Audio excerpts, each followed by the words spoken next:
Continuação da aula sobre etnoastronomia. Parte 3, final. Sol, Terra, Lua e planetas do Sistema Solar. Os egípcios, uma civilização profundamente preocupada com os aspectos espirituais e religiosos, tratavam o Sol como um deus, Atum, Ra, que deu origem ao universo. Os planetas eram as representações de características de Horus. Júpiter significava Horus iluminando as duas terras, Saturno significava Horus, o touro do céu, e Marte significava Horus do horizonte. Para os bosquimanos, um dos povos mais antigos da Terra, com representantes ainda vivos e que habitam a África Ocidental, o Sol é uma figura humana, um homem. Segundo a lenda local, para surgir o dia, esse homem levantava os braços e o céu se iluminava com o brilho de suas axilas.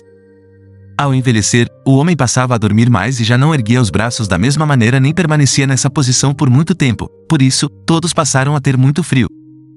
Diante disso, as crianças se juntaram, seguraram o homem e o jogaram ao céu. Assim, o homem se tornou o Sol, redondo e brilhante para sempre. Os indígenas brasileiros têm muitas histórias e mitos a respeito do Sol, da Lua e dos fenômenos relacionados a esses astros. Para nossos indígenas Tupi-Guarani, a Lua era Jaci, o grande guerreiro. Conta-se que, de tempos em tempos, Jaci descia à terra para buscar uma indígena para brilhar com ele no céu. Nayá, uma indígena fascinada por Jaci, vivia em busca de ser a escolhida por ele, mas acabou adoecendo por ser sempre ignorada e impossibilitada de alcançar seu sonho. Ainda assim, Nayá não desistiu de seu objetivo e, em uma noite, já muito cansada, caiu à beira de um igarapé, onde viu o reflexo da lua na água, achando que Jaci havia descido à terra para buscá-la. Impetuosamente, Nayá tentou abraçar o reflexo da lua mergulhando na água e acabou por se afogar. Jaci, então, ficou condoído com tanta dedicação e sacrifício da indígena e a transformou em uma estrela, diferente, a Vitória Régia, planta amazonense cuja flor somente abre suas pétalas sob a luz do luar. O planeta Vênus, para os Tupi-Guarani, é tido como a esposa de Jaci, em razão de sua proximidade da Lua durante o ciclo lunar. O ciclo lunar era um evento bem observado pelos indígenas. Eles acreditavam que era o ciclo de vida de Jaci, quando jovem, apresentava-se como o início da lua crescente, com Vênus mais próximo de si, e, quando envelhecido, entrava no início da lua cheia, com Vênus afastando-se de si. Eles observavam que esse ciclo coincidia com o movimento das marés. Dessa forma, podiam selecionar a sua pesca. Durante a lua nova, eles pescavam o linguado e, durante a lua cheia, pescavam o camarão. Um pouco mais. Os indígenas Guarani compreendiam muito bem os pontos cardeais, relacionando-os com o movimento relativo do Sol.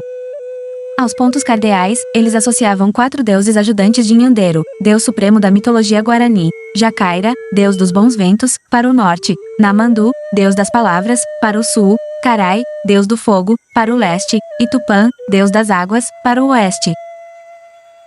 Os eclipses.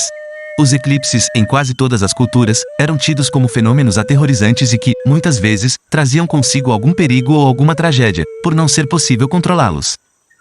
Os mesopotâmios, por exemplo, acreditavam que, com o aparecimento dos eclipses, haveria a morte do rei ou de algum sacerdote importante. Já para os maias, os eclipses eram causados por uma grande serpente que tentava comer o sol ou a lua. Existe também a crença de que um eclipse seria uma manifestação sagrada da morte de um deus.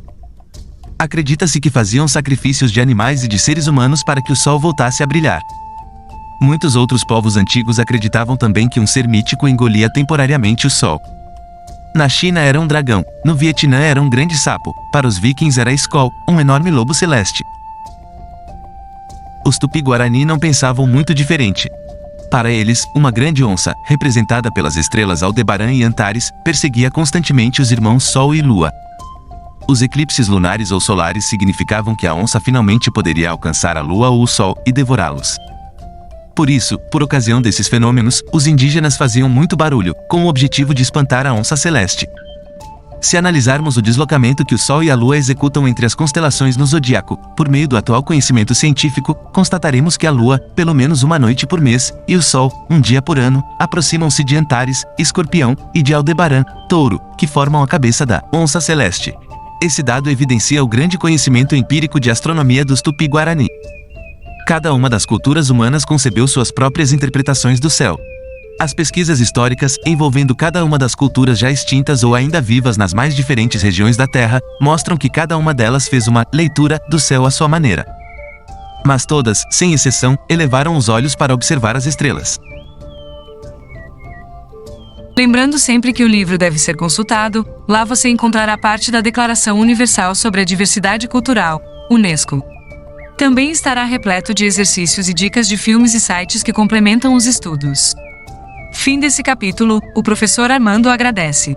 Lembre-se, deixe seu gostei e compartilhe nas redes sociais. Agora fiquem com curiosidade do professor.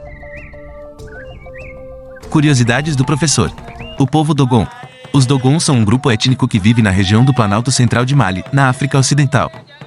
Com uma população em torno de 400.000 e 800.000, as tribos Dogon são conhecidas por suas tradições religiosas, danças de máscara, esculturas de madeira e a sua arquitetura. Alguns pesquisadores estudando seus costumes têm relatado seus conhecimentos astronômicos avançados, sendo que a natureza é a fonte dos quais parece algo ainda incerto e alvo de discussões.